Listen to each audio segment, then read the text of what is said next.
अपने पड़ोसी को बोलो अब मेरी गाड़ी में दुख नहीं आएगा, अब मेरे बिजनेस में दुख नहीं आएगा, अब मेरे चर्च में दुख नहीं आएगा, वो कर्ज फिर नहीं आएगा, वो शराब फिर नहीं आएगा, वो दुख नहीं आएगा।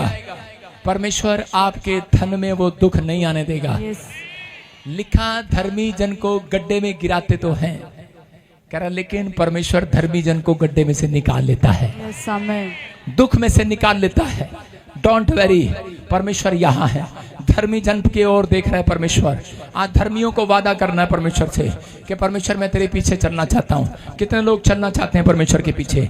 लिखा 59 में देखो क्या करा है, कहता जब मूसा ने एक जगह पर कह रहा है कि मान नहीं रहा था राजपाट छोड़ने के लिए, उसकी कुछ समझ में नहीं आ रहा था, अचानक उसके जीवन में कैसा हुआ कि उसने सिर फाड़ दिया किसी व्यक्ति का, और उसी समय लिखा भागा और जाकर पहाड़ी पर बैठकर प्रार्थना कर रहा है। क्या कर रहा है? कह रहा है मैं अपनी चाल चलन को सोचा करूंगा। कहता है मैं अपनी चाल चलन को सोचूंगा, मैं अपनी चितौनियों का मार्ग लूंगा। आपकी समझ में आ रहा है कि नहीं? कहता हो सकता है, कह रहा है कि आज कहता कोई कर्जा बीमारी आपको घेर रही हो, इसका मतलब कई बार 90% में से 1%, कई बार परिस्थितियां जो हैं वो इसलिए आ जाती हैं, कई बार हम लोग पाप में होते हैं। इसलिए मूसा कह रहा था कि परमेश्वर कोई मुझसे गलती हुआ हो मैं अपनी चाल चलन पर सोचूंगा। जब उसने अपनी चाल चलन पर ध्यान दिया, कहता है कि जो उसकी गाड़ी में स्पीड लग गया था, और उसके बाद कहता है कि स्पीड ब्रेकर से उछल कर वो 100 की स्पीड पर फिर से गाड़ी दौड़ने लगी।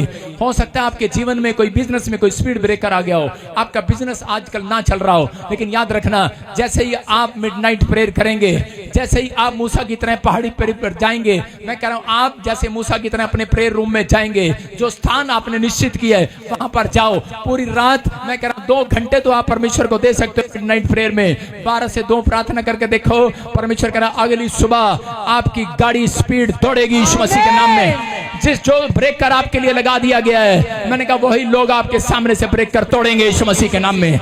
मैं कह रहा हूं शैतान ने जो ब्रेकर लगाया है, स्वर्गदूत आएंगे उस ब्रेकर को तोड़ेंगे आज यीशु मसीह के नाम में। बोलो इसी समय टूट जाए आज यीशु के नाम में। परमेश्वर से बस यही कहना है, परमेश्वर मैं अपने चाल चलन पर सोचूंगा।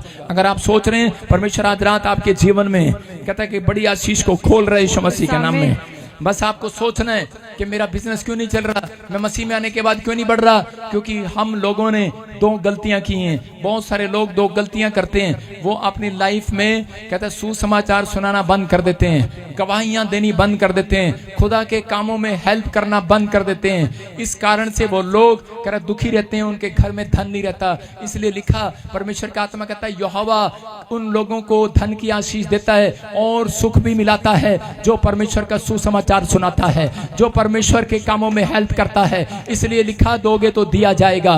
परमेश्वर अपना मन देना चाहता है आज आपको, परमेश्वर अपने कान भी तुम्हें देना चाहता है, परमेश्वर अपना हाथ भी तुम्हें देना चाहता है, परमेश्वर अपना पैर भी देना चाहता है। उसने अपने हाथ और पैर अपने यीशु मसीह इकलौते बेटे के द्वारा पूरी दुनिया के लिए बलिदान कर दिया। लेकिन अगर आज आप अपनी कमाई का हिस्सा नहीं देते, आप अपना थोड़ा सा टाइम परमेश्वर को नहीं देते, तो इसलिए कहता है कि आपके घर में सुख और चैन नहीं है। जाओ निकल जाओ आज अपने घरों से, अगर आप गवर्नमेंट जॉब में हो, बिजनेस में हो, जाओ ऐसे लोगों तक जहां सुसमाचार नहीं है, जो लोग प्रभु को नहीं जानते, गवाही देकर आओ। कह रहा हूं किसी बीमार को मिलो और गवाही देकर आओ। मैं कह रहा हूं कि आप पूरी जिंदगी में कहता शैतान जितना मर्जी तंग करे, लेकिन तुम्हारे पैसे में कीड़ा नहीं लगेगा, नहीं लगेगा, कोई दुख नहीं आएगा आज रात। मैं कह रहा अगर आएगा भी तो परमेश्वर खत्म करेगा उसको यीशु मसीह के नाम में। कहता कि मैं ये आशीर्वाद दे रहा हूं यीशु मसीह के नाम में। क्या आप तैयार है कि नहीं?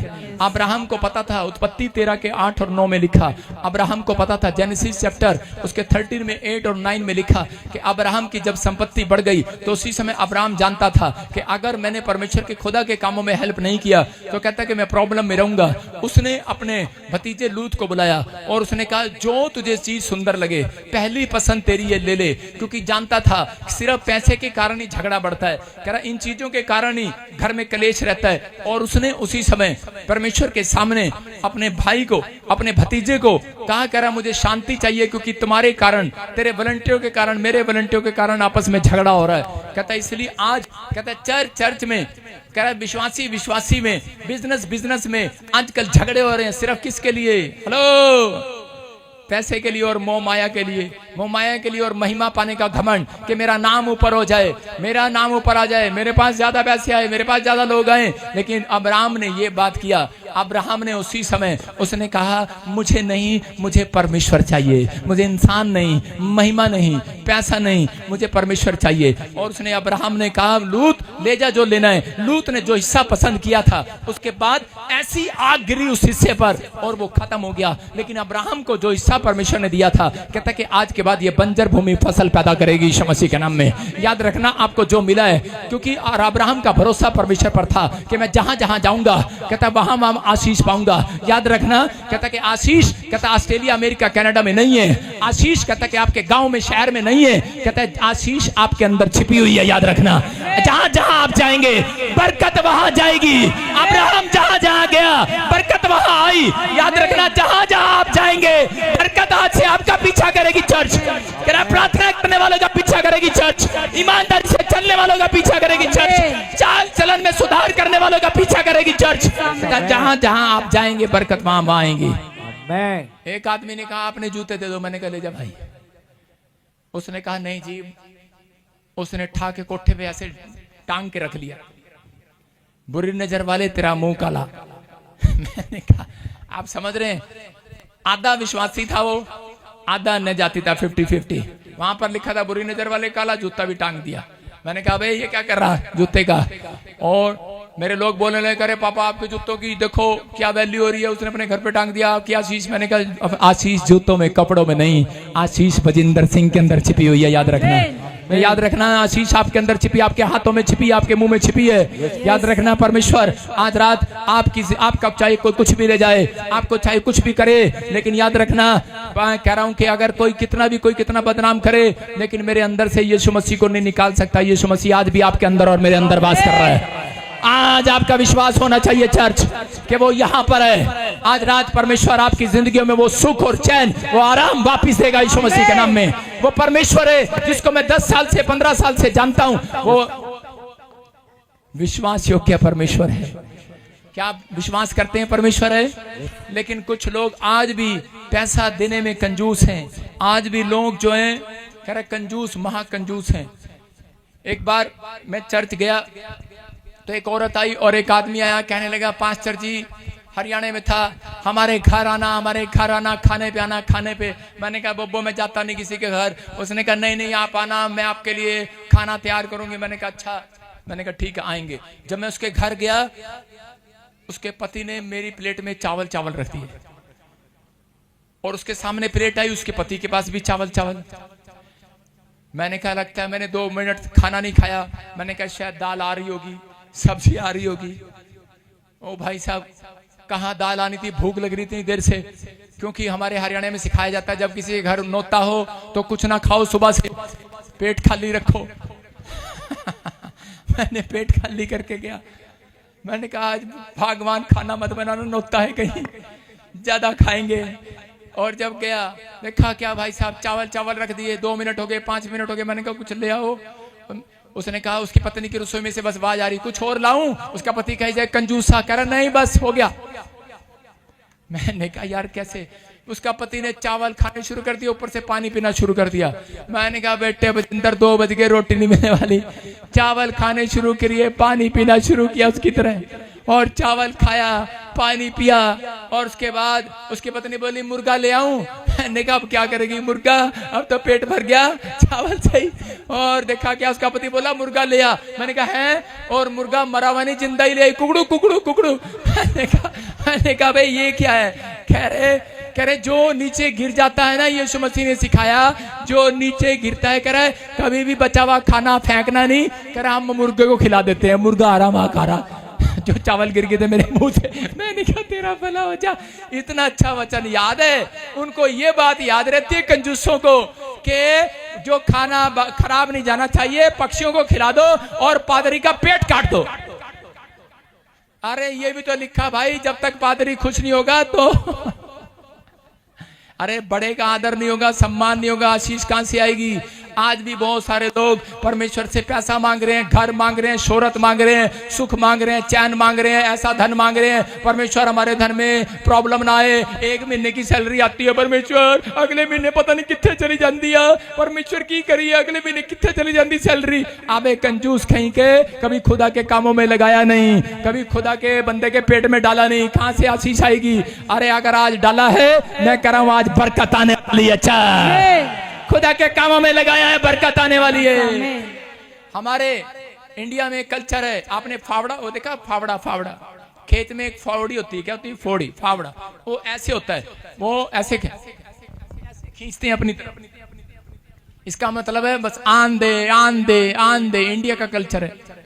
इंडिया वाले चाहते हैं आन दे, जो भी है साढ़े घर चांद दे। और फॉरेन का फावड़ा ऐसे होता है, उनका ऐसे होता है, वो ऐसे मारते हैं, ट्रक पे चढ़ाते हैं, ऐसे मारते हैं, चल भाई ट्रक पे चढ़ जा, चल जान दे जान दे जान दे। उनके फावड़े ऐसे हैं, इंडिया के फावड़े ऐसे हैं, आन दे आन दे आन दे। फिर भी घर में बरकत नहीं है, फिर भी चैन नहीं है, फिर भी आराम नहीं है। अरे ये पैसा आपको आराम नहीं देने वाला जिसे लेकर बैठे हो। मेरे को किसी ने 2 किले दान दिए थे, उसने मुझे कहा हमें वापस दे दो। परमेश्वर ने मुझे एक बात कही थी, कहा था बेटे दे दे, मैं तुझे डबल दूंगा। मैंने उसे वापस दिया, परमेश्वर ने मुझे 10 किले दिए। हालेलुया। याद रखना, जब आपका फावड़ा यूं चले, आपके मुंह से फावड़ा यूं चलना चाहिए, ले ले ले ले, ना निकले। अपने पड़ोसी को बोलो ना मिले, ना निकले तेरे मुंह से। लेकिन आज पादरी मांगते हैं तो ना निकलती है, फावड़ा चलता है। पादरी साहब पहले आन दे, पहले प्रार्थना कर, पादरी हमारे पास करोड़ों आ जाएं, हमारा मकान छूट जाए। पहले उनकी प्रार्थना होती है। परमेश्वर कहते हैं कि पादरी साहब आप दुआ कर दो, मैंने किसी से 5 लाख लेने हैं। मैंने एक क्रिसमस पे दान लिखवाया, और दान लिखवाया तो लोगों ने उस पर लिख दिया 5 करोड़। मैंने कहा तेरा भला जाए। मैंने इस बंदे को बुला अंदर, मैंने कहा यार कितने देगा? कहता 5 करोड़। मैंने कहा ठीक है भाई, दे भी देगा ना? 2 बार पूछा, कहता बस मेरी प्रॉपर्टी फंसी हुई, कब्जा कर रखा, किसी ने आप प्रार्थना करो आ जाए मेरे पास और फिर ले लेना। मैंने कहा अच्छा, पहले फावड़ा चलाऊं फिर तेरी तरफ, फिर अपनी तरफ लो हैं। मैंने कहा ठीक है भाई। लेकिन ऐसे लोगों के जीवन में कोई आशीष नहीं रहती। पहले आपको मांगना नहीं है, पहले आपको आत्मा में देना है। जब आप आत्मा में देते हैं, परमेश्वर में देने वाला बनो, परमेश्वर आपको आज से लेने वाला भी बनाएगा यीशु मसीह के नाम में। बहुत सारा धन आज रात आपके पास आएगा, बहुत सारी खुशियां आपके पास आएंगी, बहुत सारा आनंद आएगा। अपने पड़ोसी को पूछो कंजूस मुर्गा भेजूं? आज रात आपकी टेबल पे मुर्गा है, समझ जाना आपका चावल कहाँ जाना चाहिए, आपका दान कहाँ जाना चाहिए। मुर्गा खा रहा हमारा दान, अरे कौवे खा रहे। अरे भाई आप समझ नहीं रहे क्या? कितने दिन से साउंड मांग रहे? अरे भाई समझ नहीं रहे क्या? कितने दिन से टेंट मांग रहे, कुर्सियां टूट गई, शर्म नहीं आ रही। लेकिन परमेश्वर का आत्मा कहता है, कहता आपके कहने, आप दे ना दें, हम पवित्र आत्मा से मांगते हैं। पवित्र आत्मा कहता है कि भेजता है यीशु मसीह के नाम में। कहता आज आपको फैसला लेना है। कहता कि आपको कंजूस नहीं बनना। कहता वो पैसा नाश हो जाता है, वो चीजें कहीं और लग जाती हैं। इसलिए बाइबल में लिखा जो दशमांश नहीं देता उससे 5 गुना ले लिया जाएगा। इसलिए लोगों के धन में कहते सुरक्षा नहीं है, उनके धन में दुख आता है, प्रॉब्लम आती है, बीमारियां आती हैं, कर्जे आते हैं। अब्राहम को पता था, इसलिए वो देने वाला बना पहले, फिर परमेश्वर ने उसको 1000 कंपनी का मालिक बनाया। प्रेरित के कामों में आकर कहते हैं कि उन्होंने पुराने नियम में पतरस और पौलुस के पैरों पर आकर लोगों ने अपनी जमीनों की रजिस्ट्रियां उनके नाम कर दी। मैं कह रहा हूं और परमेश्वर ने उनको बढ़ाया। पहला लड़का, छोटा लड़का 5000 लोगों में से, वो अपनी रोटी लेकर, अपनी मछलियां लेकर यीशु मसीह के पैरों में रखकर चला गया। पवित्र आत्मा ने कहा कि आज से कह रहा है कि मल्टीप्लाई हो जाए तो यीशु मसीह के नाम में। वो लड़का एक बड़ा आदमी बना। इसका मतलब ये कहता कि अगर आप सुख चाहते हैं तो परमेश्वर का आत्मा कह रहा है कई बार आप ही का धन आपको सुख नहीं आने देता, आप ही का मन आपको सुख नहीं आने देता, आप ही का विचार आपको सुख नहीं आने देता। आपके विचार परमेश्वर से नहीं मिलते। इसलिए लिखा कि तेरे विचारों में और मेरे विचारों में जमीन आसमान का अंतर है। जहां आप सोचते हैं वहां परमेश्वर नहीं सोचता। लेकिन अगर आज आप मेरे परमेश्वर की तरह सोचेंगे, आज रात कहता जो आपको शराब दे रहा है, जो कोई बर्बाद करना चाह रहा है, मैं कह रहा हूं तीर वापिस जाएगा यीशु मसीह के नाम में। तीर वापिस जाए यीशु मसीह के नाम में। मैं कह रहा हूं तीर वापिस जाए यीशु मसीह के नाम में। कह रहा है कि आज वो वापिस जा रहा है यीशु मसीह के नाम में। सबको जय मसीह की। मैं जतिन बब्बर और आप देख रहे हैं मसीह परिवार चैनल। जैसे कि आप सब जानते हैं कि मैं इस चैनल पे प्रभु के अलग अलग दासों की वीडियोस डालता हूं, तो अगर आपको हमारा चैनल अच्छा लगता है तो आप इस चैनल को ज़्यादा से ज़्यादा सब्सक्राइब जरूर करें, ताकि आप प्रभु के वचन को सुन सके। वीडियोस को ज़्यादा से ज़्यादा शेयर करें, ताकि जिन लोगों तक वचन नहीं पहुंचा उन तक भी वचन पहुंच सके। सबको जय मसीह की। एक बार मैं आपसे दोबारा कहूँगा कि इस चैनल को सब्सक्राइब जरूर करें और वीडियोस को ज़्यादा से ज़्यादा शेयर करें। जय मसीह की।